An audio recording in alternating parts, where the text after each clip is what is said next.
Nii, nüüd ma tahaksin teile tutvustada tänase päeva kangelast selle sõna kõige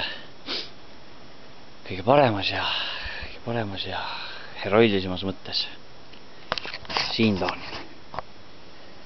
Varem tuntudki mägede hirm, aga täna enam kui kuhjaga teeninud ära kaunimetuse maanteede hirm. See, millega see ratas täna hakkama sai, on midagi müstilist. Hommikul, kui ma hakkasin seda retke, kui ma alustasin seda retke, siis ma olin üsna veendunud, et ma ikkagi kuidagi sinna Tartusse välja vean. Aga et see ratas Tartusse veab, no selles polnud ma nii kindel suugi, sest tegemist on küll vanameistriga, aga kui sa alustad 200 kilomeetrist retke rattaga, mille tagaratas on 8, mille kett on ilmselgelt liiga lõtv,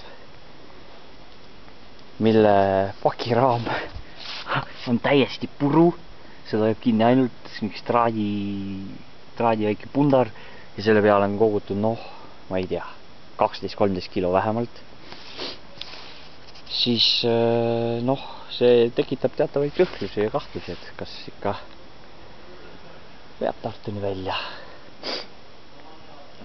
Aga, ja kumm oli alles eile mingil müstilisel kombel täiesti pehmeks läinud.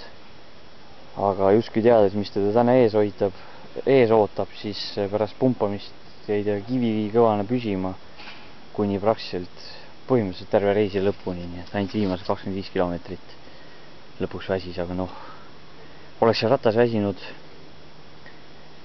poole maa peal, siis ei oleks mulle tal ka mitte midagi ette heita olnud, aga see, mis ta vastu pidas, see on müstiline, ma ütlen.